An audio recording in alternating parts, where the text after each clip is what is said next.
As you appreciate, political violence and mass atrocities are happening every day. But there are only unique and special moments in history that we had as a civilization, institutional, legal response to such violence.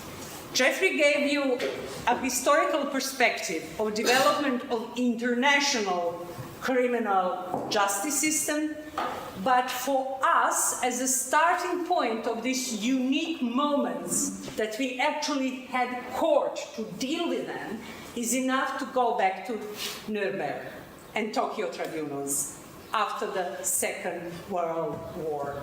The idea was that the atrocities, as we witnessed then, were so absolutely extensive and appalling that it had to be also a legal response.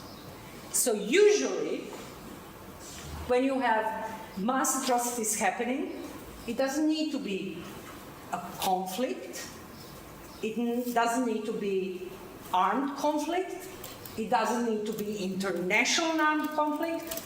You can have mass atrocities happening within a state with almost no accountability. And you are going to tell me which conflict or which mass atrocities I'm referring to. Genocide? Where? No. Armed conflict, international armed conflict, everything I said applied to Srebrenica, but in armed conflict, international armed conflict, Stalin crimes.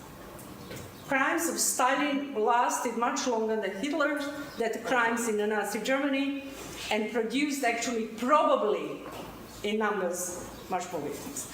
So we are now passing this era of incident in history that produced Nuremberg and Tokyo Tribunal, and that for a very long time we didn't have anything. Why didn't we have anything? Mass atrocities continue to happen. Cold War? Yes, why couldn't we have it in the Cold War? It might have upset the balance between the two huge powers to have this tribunal. And if it was going to be UN sanctioned, it was never going to get through the Security Council. So think of this. Yugoslav conflict takes place actually in the last stage or last days of Cold War as well. There's a huge coincidence what is happening in international arena and what is happening in Yugoslavia. So lesson one to take from this lecture is that after 25 years studying Yugoslav conflict, one cannot analyze it as an isolated occurrence and process. It has very important international component, and just for you to remember it for the rest of this week is that at the end of the Cold War, none of composite communist federations survived. Soviet Union disintegrated, Czechoslovakia disintegrated, and Yugoslavia disintegrated. The most important difference between these three is that only Yugoslavia produced such a violence. Czechoslovakia parted amicably. Negotiations, diplomacy, no problems. For the Soviet Union, that actually engaged in process of disintegration around the same time as former Yugoslavia, we thought that the transfer of power from a communist, Mikhail Gorbachev, who wanted to reform Soviet Union but not to disband it, actually transferred to post-communist government of Yeltsin, and for 10 years almost, actually 8 years, Yeltsin was following a very pronounced Western policy. And his government was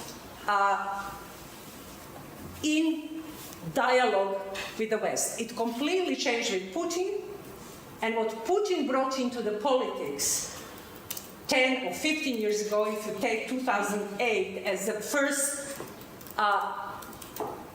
herald of this new neo-imperial Russian politics, was Georgia, and violence in Georgia followed up by violence in Ukraine. So Soviet Union did not pass eventually the test of non-violent disintegration, but in the 90s we thought it did. So it left Yugoslavia as this important example how a federation ceased to exist, and most of historical and sociological works, academic works and others, try to explain not why Yugoslavia disintegrated, because we have enough examples to understand why, but why did it disintegrate in such violence.